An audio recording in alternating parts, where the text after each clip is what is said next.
What music they make. Metal. Sejam bem-vindos a mais um podcast de Metal Global. Hoje a conversa é com os Blackstone Cherry, na pessoa do baixista Steve Jewell, para contar tudo sobre o novo EP Celebrate. Antes da entrevista com Steve Jewell, não quero mais lembrar que se tiverem dúvidas ou sugestões podem enviar e-mail para jorge.botas@rtp.pt. Visite o site metalglobal.pt e podem me seguir no Twitter e Instagram @mountainking. Tem também a nova página de Facebook do Metal Global e claro que tem a versão rádio, versão exclusiva na RTP Play, onde para além da entrevista tem também música para ouvir no programa, um programa de rádio completo. É só passar por RTP Play e procurar por Metal Global. Agora, sem mais demoras, vamos falar com o Steve Jewell dos Blackstone Cherry para falar sobre o EP que a banda lançou muito recentemente, intitulado Celebrate. Hey, what's up, man? Hello, Steve. How are you? I'm well, thank you. How are you? Everything is good. You got a lot of instruments there in the background, guitars and basses. How many do you have? You know, that's a great question I keep getting asked. I need to do inventory and count them all. I got quite a few. I'll go with that answer. Quite a few guitars and basses and pianos or one keyboard over here that I use for recording. But I got a drum set somewhere in town I need to go pick up. I just love instruments, man. And you have played them all? They all been played? Absolutely. You know, I think one of the biggest crimes is owning an instrument and not playing it, you know, because that's what they're for. I would much rather get rid of it and sell it to someone, you know, who can put some time in on it instead of just sitting around collecting dust. So plus, you know, they're like, paintbrushes, if you will, you know, Picasso and to Bob Ross, you know, they didn't use just one paintbrush. You got to have different tools in your toolbox. But some people use instruments as a decoration, and that really annoys me when I ask, when I go to someone's house and they have like an acoustic guitar or a piano, and I'm like, oh, can you play? Oh, no, this is just a decoration. I'm like, what? Exactly. It's kind of strange. Anyway, and, you know, let's talk about Blackstone Cherry. That's why we're here. And the new EP, Celebrate. So what are you celebrating on this EP? You know, all things good, man. You know, another day of living. You know, the good Lord decided to wake me up another day. So that's amazing. We're all thankful for that. You know, another year of playing music and writing music. So, you know, all the above on all the positive good stuff for sure. Cool. And, you know, you joined Blackstone Cherry a few years ago. How did that came about for you?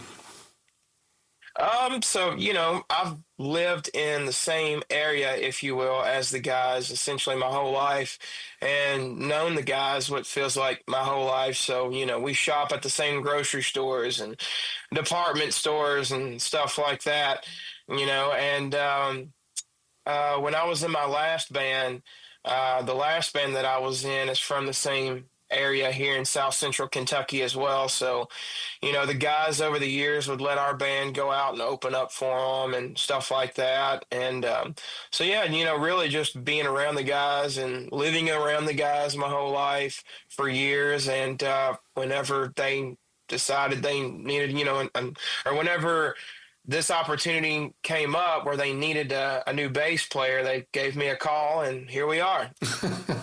You enjoying the ride so far? I am, man, you know, because I've never played bass before for anybody. You know, I kind of say all the time, I really don't know any songs on the bass other than Blackstone Cherry songs. You know, I've been a guitarist my whole life. Actually started on the drums starting out, and I play some piano as well. And I'm a music teacher, been teaching music now for probably 15 years. And so, you know, I used to give beginner piano lessons. You know, I do beginner, advanced, and in between intermediate for guitar, and would give drum lessons and bass guitar lessons as well over the years. And always played bass, maybe like here at home for songwriting purposes, if you will. But yeah, man, I thoroughly enjoy it because playing bass, you just kind of got to think differently.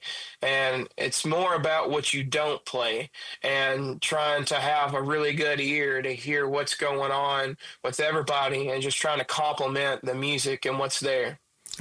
That's what I was going to ask, because for some people, when they start playing guitar, sometimes they switch to bass, but because it has less strings and it seems easier to play. Yeah, right.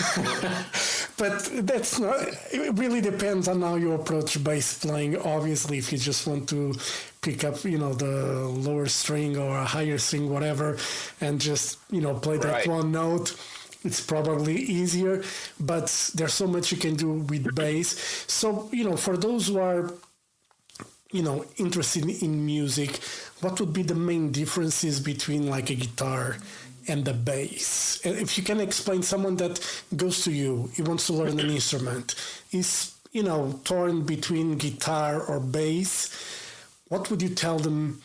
What would be the differences, the advantages, and there's no disadvantages when you play music, so Right. The only disadvantage is the bad attitude, and that Yeah. just goes for life in general, I feel like. But yeah, that's a great question. And some of the things that you just previously said, maybe, I could echo that, if someone just doesn't like playing six strings and maybe they just feel that the bass is more natural suited for them, that's one thing. But I would just encourage everybody that's maybe in that position or thinking that question that you asked to maybe go to a music store. Go to a music store, pick up some different guitars, pick up some different basses, and just have fun and see what feels best to you, because maybe, you need to pick up a different guitar. Sometimes an acoustic guitar can discourage someone because it doesn't sound electric, it doesn't have that electric rawness that maybe they're hearing and wanting from their favorite bands or artists like Pantera or Jimi Hendrix or something.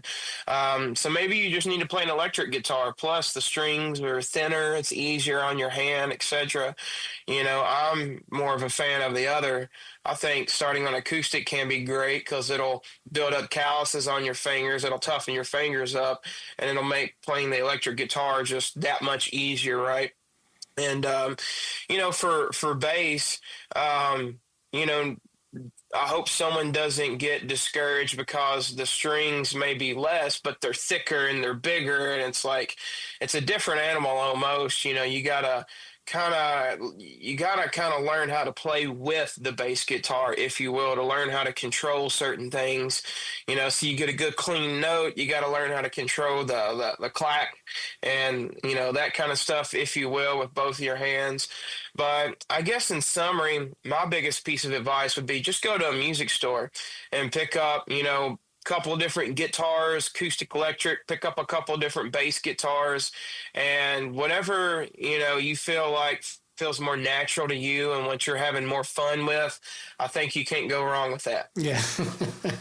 And, with Blackstone Cherry, obviously being a rock band, what normally is the approach for the bass on the songs? I listen to like a lot of varied kinds of music. I love prog bands, a lot, and I like the freedom in a way that the bass has of being more melodic, playing longer lines and stuff.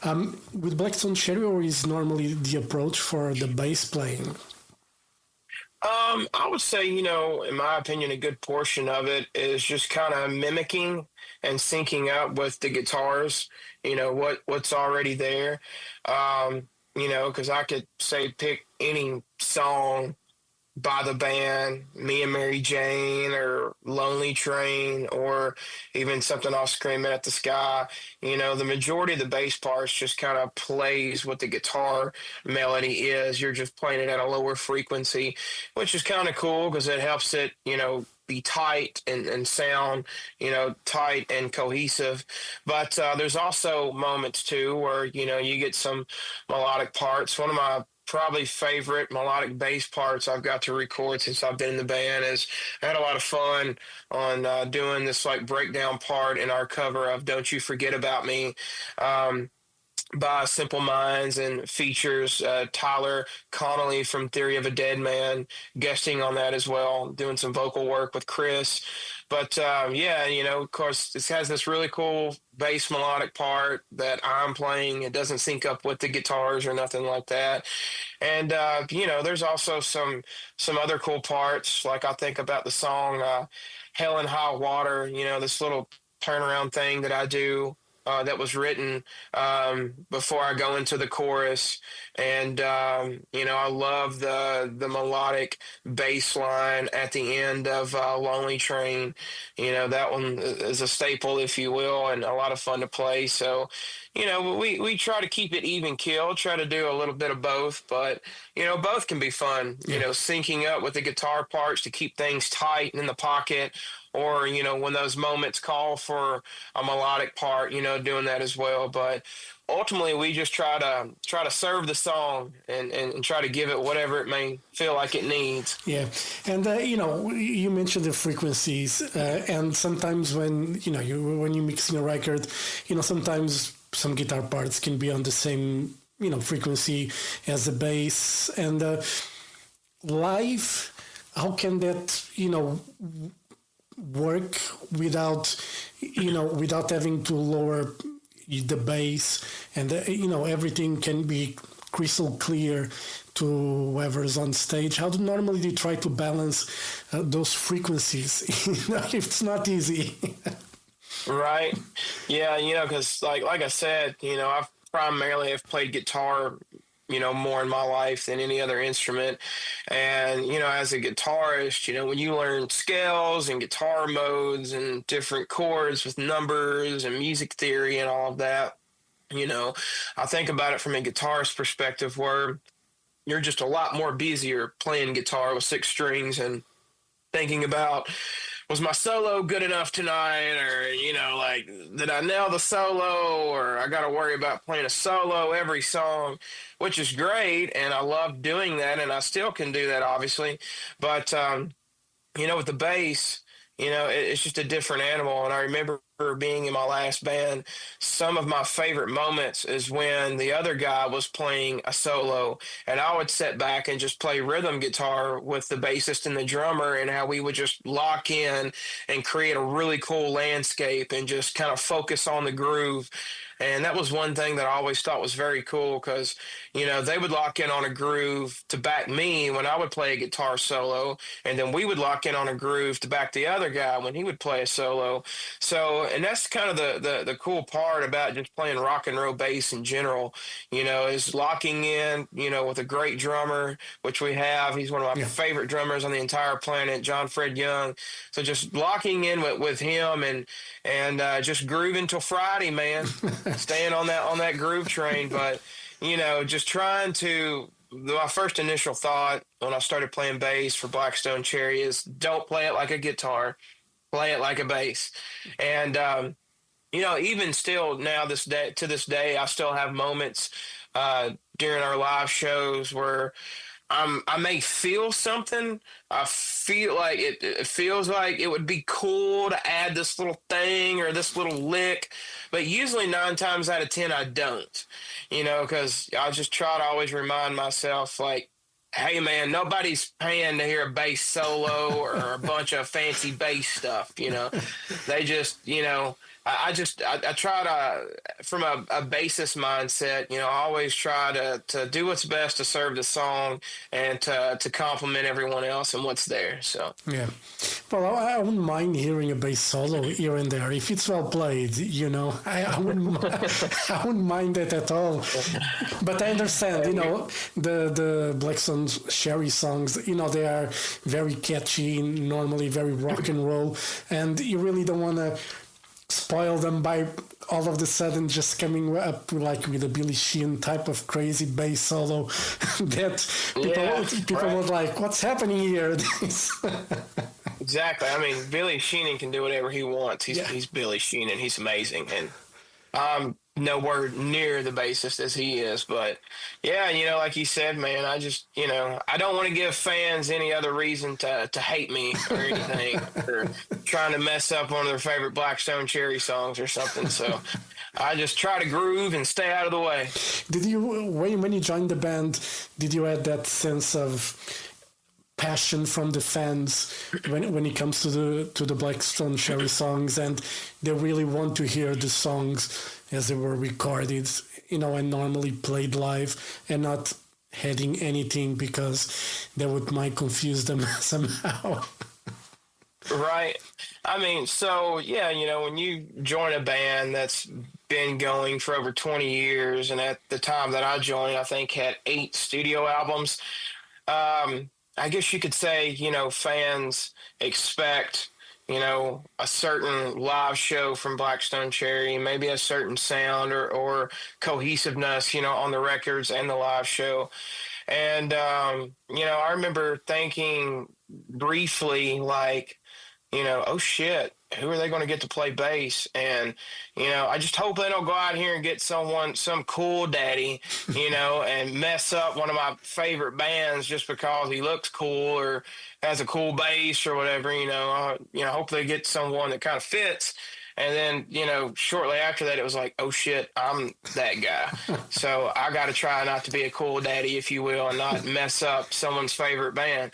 And, try to honor and respect what's there, of course, but being myself at the same time, because I think about a lot of times maybe Jason Newsted, when he joined Metallica, those fans are used to a certain sound before, Jason joined the band. And, I think Jason is a great example of someone who did a great job of trying to pay homage and respect to the band's music and, of course, to Cliff and his contributions, but also, being himself at the same time. So, I think, again, for me going into it was, number one, play it like a bass, don't play it like a guitar. 2, try to respect what's there and just try not to fuck up someone's favorite band. And you mentioned the cover of Simple Minds, Don't You Forget About Me. How did that come about? And, the follow-up question will be, is it easier, to cover like a pop song, turn it into a rock song, or, do a cover of a rock song that's already rock and just go for it? But first, how did that idea came about it's a great song, and it's a very, it's a classic. So you need to be respectful, and you were with the version. But how did that came about to do that one? Yeah, absolutely, man. It's a great question. When it come time to put this EP together, of course, you start thinking about, maybe doing a cover or something like that.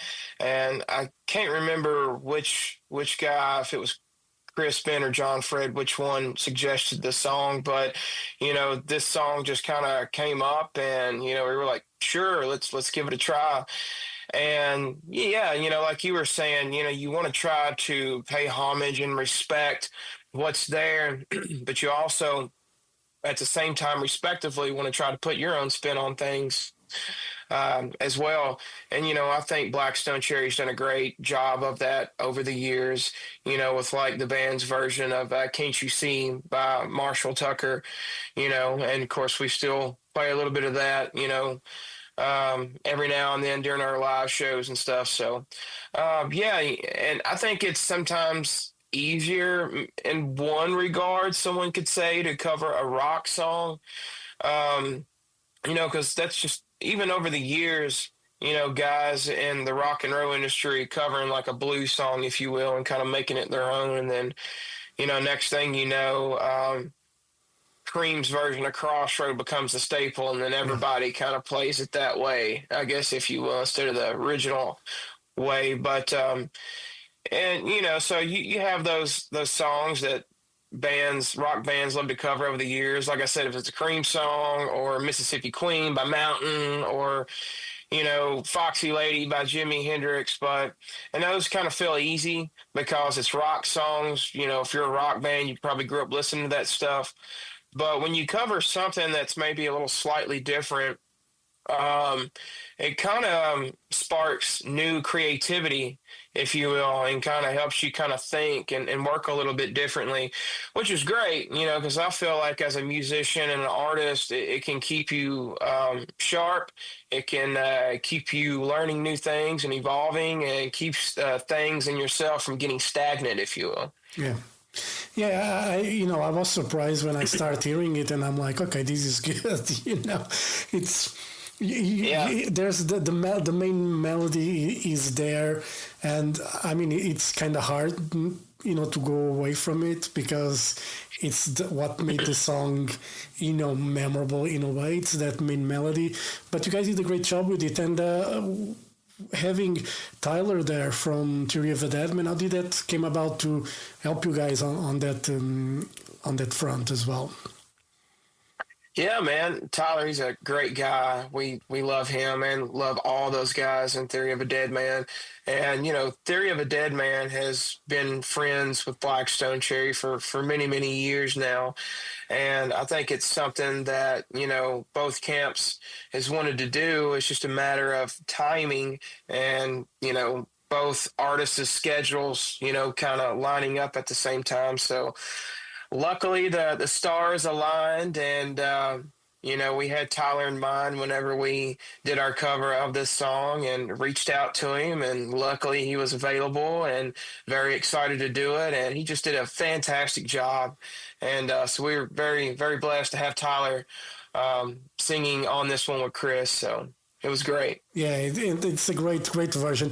Are you going to play that song live you guys have a tour in Europe in September, October, Europe and UK, UK and Ireland, which is Europe, but, anyway, are you going to play that, you guys want to play that version, or are you going to stick with just Blackstone Cherry original songs? I hope so. We actually haven't talked about it yet. We'll probably start having that conversation, when it comes time to get back to touring. So stay tuned. It may make it into the set list. You never know. But even like, the last album cycle, when we recorded Screaming at the Sky, we did a cover of Tina Turner's What's Love Got to Do with It. And, we played that in a couple of shows. The last arena tour that we did in the UK, we did a cover of American Horse by the Cult. And then we had John from Skillet guest on that, and our buddy Aaron Jones guest on it as well. And then, of course, we toured with both of those artists. So, we would play American Horse live, and then we would have John from Skillet and Aaron get up on stage and do that song with us live. So, yeah, you never know.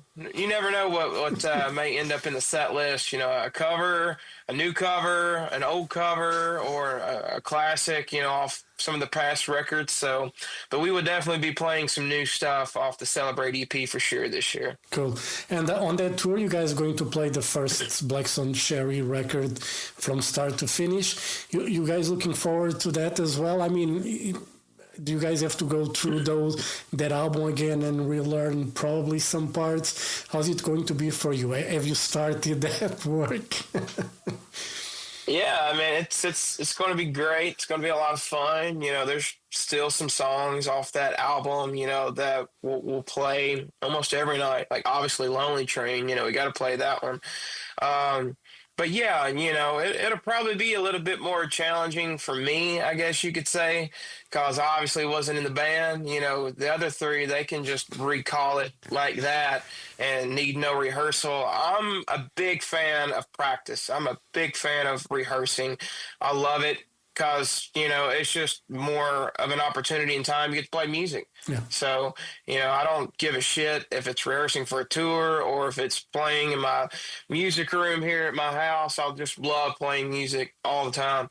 So, but, it'll be a fun challenge for me, too, to kind of dive back into some of those songs and, learn the bass parts on some of those songs I've not learned yet, and just hope I don't mess them up come tour time. But it's going to be great. It's going to be a lot of fun doing this. Normally for a tour like that, how many weeks of rehearsal would you guys need, to be ready for it? None, man. You know, Blackstone Cherry is famously known just for showing up first day of the tour, maybe go over some things during sound check and off to the races. You know, again, I would love it personally because I love just playing at every chance I get to. So I would love going into a rehearsal studio and, having a proper rehearsal, but it just kind of works out that way. So yeah, we'll probably get together like the day of the first show and maybe kind of go over a couple things during sound check that day and then, you know, hope for the best. So everybody has to do their homework, beforehand anyway, and show up ready for the tour, and that's it. Yep, there you go. I won't be able to do that. Just, I'm going to play what? No, I have no. I would have to be like you. I would have probably to rehearse like quite a lot. Yeah, man. Well, my first show with Blackstone Cherry, I had one day to learn the set list. They called me like 3 hours before bus call one night. It was like, hey, we need a fill-in bass player for this weekend. Are you available? And I was like, don't really know any of your songs on bass, that is. Never played bass for anybody before, but sure, I'll give it a try. So I had one day to learn the set list, and that was before the first show that I played with Blackstone Cherry in Orlando, Florida. We had a day off at a shopping mall, and I basically locked myself in the back of the tour bus and learned the whole set list in 14 hours. It took longer because of my process. What I would do is I would learn one song and then I'd go to the next one. I'd learn the second song and then I'd go back and play the first one again, then the song that I just learned. Learn the third song, and I'd go back and play the first one, the second one, then the third. And I would keep, every time I'd learn a song, I'd go back to the set list and play them all again like that. And then I'd watch a lot of live footage, listen to some live footage that day in the back of the bus, and then listen to some things on the studio recording. And, learning the part is one thing, and anybody I feel like, can learn a part and play it, but to feel it is a different thing. So that's why I spent so much 14 hours on the back of a tour bus, just going over playing those songs multiple times from start to finish, because I wanted to get the feel aspect down. I wanted it to feel right instead of it coming off like a guy that just learned these songs the day before in the back of a tour bus. Yeah, it sounds like quite a challenge to, having one day to learn the whole set list. I mean, I see that it's happening with some bands now, where a member just goes, and when they hire someone, they just learn the set list. You have a day, and they have to. It's crazy. That's it. Are you to the wolves, man? Yeah. Sink or swim. And I mean, when you're playing live, I mean, if you fuck up on the first show, I think it's okay. But if you play with feel and show that you're actually playing and enjoying, I think people will forgive if you... I mean, it's not like people can hear a really big mistake on bass. I'm not saying that in a bad way, but if it's like a vocal, I think people notice more. If it's a guitar part, I think people notice more. So you're a bit more safeguarded with the bass, I think. I'm not sure if that's... For you, no, because you're a musician, you know if you fuck up, you fuck up. But for the fans in the audience, probably if it's a vocal or a guitar part, it's more noticeable, I think. Right. And, you have a different set of pressure, I feel like, when you join an established band that you're not an original member in. Anyone who's an original member of a band, they can fuck up as many times as they want to, and nobody will care because, you're the original member. You've been playing this your entire career and helped write it, so no one cares. But, if you're the perpetual new guy, quote unquote, I guess like me, you have a little bit more anxiety, I guess, because it's like, oh, God, if I miss one note, do I got to worry about a fucking magazine talking shit about me the next day or seeing a bunch of bullshit on Facebook the next day or whatever. So, but, you just try to give it your best, man, and have fun with it and be you. And at the end of the day, I feel like that's all you can do. Yeah. How long do you think, and just to wrap it up, how long do you think will be until you're not the new guy anymore? How many more years do you think it's going to take for you not to be the new guy anymore? That's a great question, man. I don't know. That's a good question. We'll see. But no, things has been great, man. They the guys and the whole entire camp, they treat me like a bro, so everything's great. Cool. And just to finish, yesterday you guys had the Super Bowl. Did you watch it? It's something that, it's an American tradition anyway, to watch it even if you don't like it. Did you enjoy like the halftime show? It's what everybody talks about in the ads. Did you watch that at all? I did. Probably can't see it, but I'm a big New England Patriots fan. Oh. I've been a big New England Patriots fan since about 1998. So lifelong diehard Patriots fan. I'm super excited. I don't think anybody expected the Patriots to make it to the Super Bowl this year because, they're such a young roster and new head coach, his first year as a head coach, and all this newness. The team only won 4 games last year. So they went from 4 games to 17 games and made it to the Super Bowl. So that's an amazing turnaround. They had an amazing season despite them losing.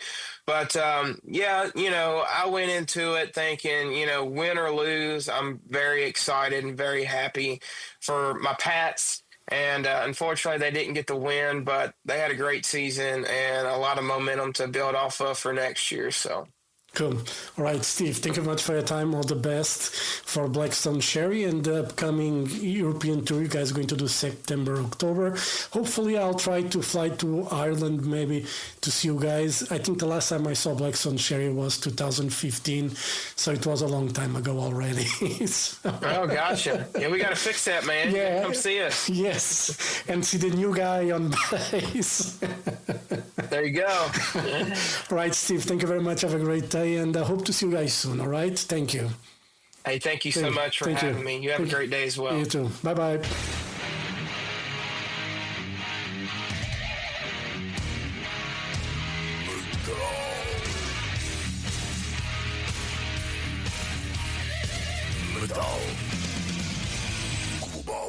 Foi a entrevista com Steve Jewell dos Blackstone Cherry para contar tudo sobre o mais recente EP da banda norte-americana intitulado Celebrate. E assim chega ao final deste podcast. Já sabem, se estiverem a ouvir esta versão em Apple Podcasts, Spotify ou YouTube Music, subscrevam para não perder nenhum episódio. Eu volto no próximo programa. Um forte abraço. Children of the night, you will live through the centuries to come, as I have lived. Good night.